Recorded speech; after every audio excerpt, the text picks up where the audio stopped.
So to begin on this particular video, I'm going to start out by talking about attributes of a polygonal primitive, which is something that we've touched upon before, which means that when you go to create polygon primitives, let me literally snap this window out. If I click on the option box of a cube, it gives me the option of changing the width and the height and the depth, even the divisions in the width, height and depth and so on before I create it. I click on create. And here's my cube. Now what happens if I want to change it after I've created it? Now to do that, you basically reach out into the channel box and right underneath this little option right here called as polycube. Okay, so I can say width can be set to 2, height can be set to 2. You see how I'm just punching in numbers and it's sort of this is kind of like scaling, but it can do more than scaling for you. So let me give you an example. I want more subdivisions in the width, let's say 5, and you see how it's now increasing the number of subdivisions that I'm beginning to see.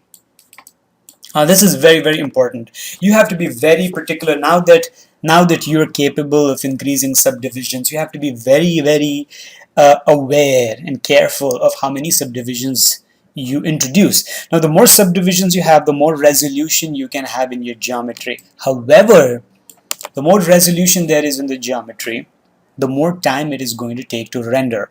So you can't just blast subdivisions on every object. You have to budget for them.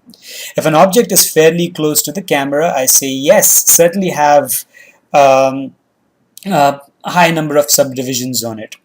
But if the object is further away from the camera, if it's like out the window, literally, then you don't necessarily need to have as many subdivisions. The question you want to ask yourself is, does the object look good from the camera?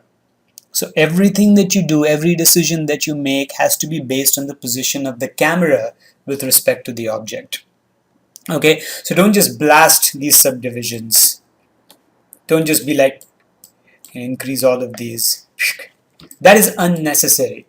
For a simple flat cube, this is unnecessary. Okay, by the way, in case you're wondering how I did that, I'm basically selecting the attribute. Where is it? Not the value, the attribute, and then I'm middle clicking and dragging left and right. That's how you control those attributes right there. So you can select all these attributes, middle click, and just increase all of this. You don't want that. If it's going to be a simple flat cube, really this is more than enough. Okay, so that was polygonal primitives. You'll see these kinds of attributes everywhere, and each polygonal object will have its own set of attributes. A sphere, for example, is not going to have height and width. It's going to have radius. So if I say create, you see that if this is going to be my view, then my sphere is nice and smooth. But if I'm going to get in here, then the surface is now beginning to look a little more jagged. I'm not okay with it, so I'm going to go ahead and increase my subdivisional axes, also subdivisions in terms of height. I can increase both of them. I can also, sorry for the jitteriness of the camera, I don't know why that is happening. It's snapping a little bit. Maybe my mouse is acting up. There you go. And now this is really smooth. Even if I really get in there, my surface looks really smooth, which might be unnecessary if my sphere is sitting over here. Change the radius of my sphere. There you go. So this is certainly unreasonable. I'll reduce that a little bit. I'm going to bring that up. Now when you're modeling, always remember that the grid is your floor. See that? So don't model like this. That's a bad idea. Always model where your object is sitting on the grid, like the grid is the floor. It's very important that you do that. Okay, great. So imagine if I was to duplicate this, move this up, reduce it, bring it down a little bit, duplicate it, move it up, make it smaller. I'm kind of attempting to make a snowman. I'm not going to do a perfect job of it. This is just to show you guys an example. That's great. So I know that the three blobs of snow, of the snowman, can be represented by a sphere. Let's talk about a nose. A nose can be represented by a cone. So I'm going to go ahead and select a cone, rotate it actually 90 degrees. And I'm going to move this in here. If your object moves out and if you want to focus on that object like so, just press F, select the object, press F, and that object comes into focus, if you will. Okay, I need to reduce the height, or rather increase the height and reduce the radius.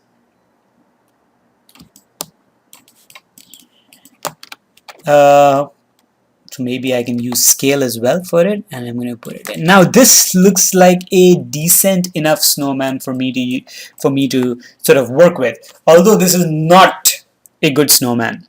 Decent enough is not good. Okay, let's just look at the nose for now. One of the problems with the nose and with the nose that I'm seeing is that it's too digital. It's like a perfect cone. Since when were carrots perfectly conical? They're never perfectly conical. Okay, they're always a little crooked. They're never like this sharp. So that is something that we have to work on. Okay, that is really where the love of modeling lies. It's in creating sort of the observing and creating the irregularities. That is where a good model is. That's how you can distinguish between a good model and a sort of a decent enough model, if you will. So let me go ahead and kind of start you out with something like this. For me to be able to sort of make this carrot a little crooked, I'm going to need some subdivisions. Now, before I go crazy, I'm going to add maybe 1, 2, maybe that's that. There you go. Good. There you go. Okay, so that is good enough. Now, the reason why this object and this object and this object and this object right here, these objects are called as polygonal objects or polygonal primitives, is because there is a basic property of polygonal objects that applies to all these objects, and that is these objects are essentially made up of these little points, and these points are called as vertices. And they can be accessed either by right-clicking and holding an object and going into the vertex mode. And now you can select these vertices. Let me quickly reset a tool that I had used before. Let me see. My apologies. This is something that I keep messing with these tool set and eventually I forget to reset it. Yeah.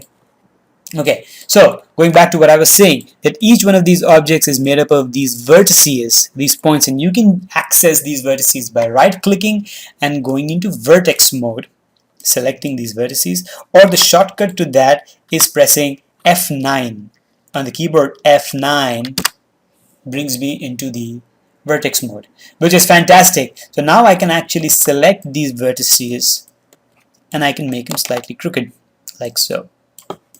Select these, make them slightly crooked, make them slightly crooked, but don't just make it left and right, make it also go up and down a little bit. You see what I'm doing?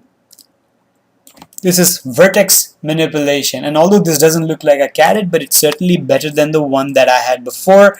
This snowman has so much more character, if you will.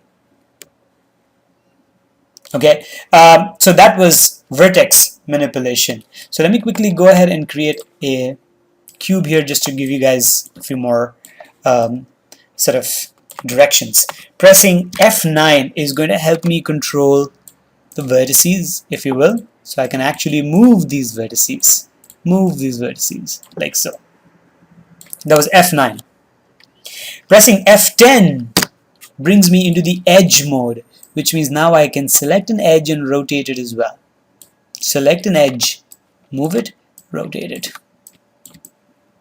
That is F10. F11 is going to bring me into the face mode. So remember to write down all these shortcuts. F9 for vertex, F10 for edges, F11 for faces, and F12 is for something called as UVs. U and V put together, UVs. We won't be discussing it right now, but this is just for you guys to know, and we'll be talking about this when we start texturing our object. And to bring your object back into the object mode, you can press F8. Okay, so F8, F9, F10, F11, F12. Okay, of course you can access all of that by right clicking on this, going into vertex or edge or face mode, or going back into the object mode, even UVs for that matter. But shortcuts are so much better and so much easier to use. Now you should know that as soon as I have gone into the component mode, and in this particular case the component, the basic unit of this object is vertices. Did you guys hear that? Geez, I hate it when people do that. Anyways, so yeah, as soon as I start manipulating it in the component mode, in this particular case it was the vertices or the edges. Basically an edge, if you realize, is made up of two vertices. A face in this particular case is made up of 1, 2, 3, 4, 4 vertices. So it just gets easier and easier to understand, like so. So going back to what I was saying, if you start manipulating the object in the component mode, this is no longer identified as a cube. This is not a cube anymore, obviously, to Maya. So if you go back and start messing around with any of these, it's going to distort the way your object is going to look. Like this, let me start adding subdivisional width. See how it's messing up? That's not what I wanted, right? So as soon as you start messing with an object in the component mode, you should not go back to this option to tweak any of these. There are other ways of tweaking the object, of course. It's not like you're done, but this is just an idea for you to keep in mind.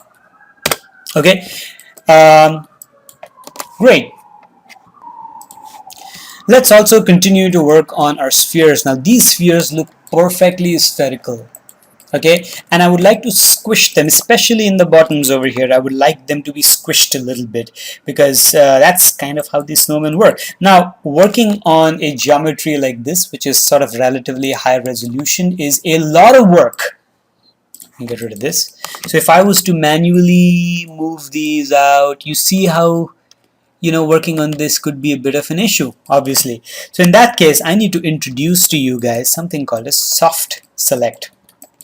Okay, so you can double click on your select tool and go into this little tab called a soft select. You can switch your soft select on. Okay, and just make sure your fall off mode is set to surface. Okay, imagine if I select a vertex now, you see there is kind of like a fall off, which means if I start to mess with it, you see what that means? That means I'm not just selecting one vertex, I'm actually soft selecting a bunch of other vertices around it, the influence of which is literally falling off. Okay, there's a hotkey to this, which is B. If you hit B, you can switch it on and off. If you press and hold B, left click and drag, it'll increase or decrease the fall off, which is also pretty awesome. Okay, so instead of doing it on the top, I'm going to do it right here. I'm going to make this a little flatter. I'm going to do this here as well. I need a bigger fall off for that. Probably should have started. Bring this down a little bit. Bring this down a little bit. Okay, this is just an example. Should probably squish these in a little bit more. Something like that. Okay, that looks so much better than this. This looks weird. This is beginning to look more like it. Okay, so that was soft select. I also want to show you guys how to actually make cameras. Okay, right now, currently, you can see that we are working in the perspective mode. I can see because it says perspective right over here. I can tumble, I can pan, and I can zoom. The perspective camera is not the camera that I want you guys to use as final cameras that you're going to be rendering out of. The perspective camera is specifically meant only for navigation. It's for you to move around the scene. It's for you to actually observe, make tweaks, to work in. Okay, so to be able to render a camera, to be able to set a new camera, you're going to have to learn how to create a new camera. And to do that, simply go on create cameras, camera. And there's your camera. There it is. You should be able to see it in the outliner as well. And just make sure you give your camera a nice name, main camera, if you will. Okay, and you can look through this camera if you'd like. Click on Panels, Perspective, and Camera. And now you're looking through the camera. Once again, you can tumble around, you can move, and you can zoom. Okay, I want you to see, this is really interesting to see. I'm going to set this to perspective so we are able to look at our camera. Where is it? There it is. This is our main camera, which is what we have selected over here. See what happens when I tumble around the main camera. Are you seeing it? Are you see how the camera moves? We can see this in the perspective mode, which is pretty awesome, right? So I want you to use this camera. I want you to be able to set the camera just right to make sure that your composition looks great. So going back in your main camera, I want to make sure that my snowman looks really nice. One of the things I certainly want you guys to know and to use is this little attribute called as focal length. Excuse me, focal length of a camera. To access the focal length of the camera, click on your main camera, press Ctrl A, and go into your camera settings. So you're in the attribute editor for the first time, looking at this little option called as focal length. Now for that, I'm going to quickly hide all of this and open up a cube because it's more apparent to see what happens with your focal length of the camera. Okay, going back into the camera, here it is. My default focal length is set to 35 millimeters. Okay, I want you to certainly do some reading up on what focal length of a camera is and how it is used. You'll be learning more about this in screen design. I don't know if you guys have taken this already. The focal length of a normal human eye is set to 50. The difference between 50 and 35 is minimal. I know that you can't tell what the heck just happened, but I'm going to exaggerate the focal length to show you what happens. Okay, now here's the principle I want you to know. If you reduce the focal length, the perspective becomes warpy. It warps, it becomes more intense, if you will. If you increase the focal length, then the environment becomes flat. The perspective does not intensify, it becomes flat. So let me give you an example, okay? Let me change the focal length to an exaggerated number like 5. If I zoom in, you see what has happened? You see how the object looks really intense, like it's really long. These are normally used to create scenes that have a sort of an intense effect to it. Somebody's trying to jump over a cliff, somebody's looking down a building, or if you're looking up at a giant of some sort, David and Goliath sort of, you're going to have to reduce your focal length. Maybe not that much, but this is just an exaggeration. Now I'm going to increase it to a really high number like 500. And you see that everything kind of flattens up. It's so flat that it's so weird. Normally a higher focal length is called as a lens with a higher focal length is called as a telephoto lens. It is used to picture or video insects, ants and spiders and little creatures, of course. It certainly has an application in the real world as well. Remember, for a normal human eye, the focal length is 50 millimeters. And that's your focal length. So when you guys are setting a camera for your project, I certainly want you guys to mess with the focal length. So one of your homeworks today is to learn about focal lengths of a camera. Great. There is one more thing I want to show you guys, which is basically a different series of objects. We've learned a lot about polygonal objects, but I also want to introduce to you guys something called as NURBS primitives. NURBS is an acronym. It stands for Non-Uniform Rational B-Splines. Now, nobody ever is going to ask you guys to remember that. You can just look it up in Google, but I certainly want you guys to know the difference between a polygonal sphere and a NURBS sphere, if you will. So let me create a polygonal sphere, something that we already know of. Let me also create a NURBS sphere, and move it to the side, so that way we can look at both of them. Now, if you've studied a little bit of Photoshop and Adobe Illustrator, which you have, I know that you understand the difference between bitmap objects, bitmap images, and vector images. A vector image ideally is something that you can zoom into a lot, and yet it won't distort, because the drawing essentially is done by mathematical formula and not using pixels. A bitmap image in Photoshop, if you zoom into it, you realize that after a certain point of time, things start to get pixelated, because you get to see the individual pixels. You've gotten too close to the image now.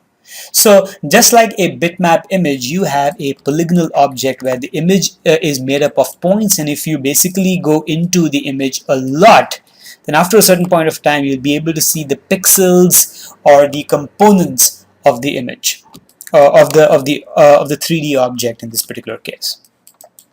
A NURBS object, on the other hand, is made out of a mathematical formula. It's much like a vector image, if you will. Ideally, if you zoom into it a lot, then you should not be able to see the jaggedness of it. I know that you can see the jaggedness here, but that is just because Maya is trying to control how much processing it's putting into the work it's doing into the viewport. If this was really smooth, your viewport would not move at all. But you have a lot more control in terms of how smooth the surface looks eventually here in NURBS. NURBS objects are normally used in the advertising industry, but I also want to show you guys the difference between the components. Remember, we told ourselves that the basic component of a polygonal object, when I press F9, is a vertex. I can move this vertex out like so, which is nice. A basic component of a NURBS object is something like a vertex, but not a vertex. It's called as a control vertex, and it doesn't spike out like that. It basically pulls out the entire surface. We're going to learn a lot more about NURBS when the time comes, but for now, that is the basic difference between NURBS and polygons. Polygons are made out of vertices. NURBS are made out of control vertices. This is more so a mathematical formula, much like vector images, but polygons are much like bitmap images, which are made out of pixels that you can zoom into, and then you should be able to see the individual components, which we certainly can with polygonal objects.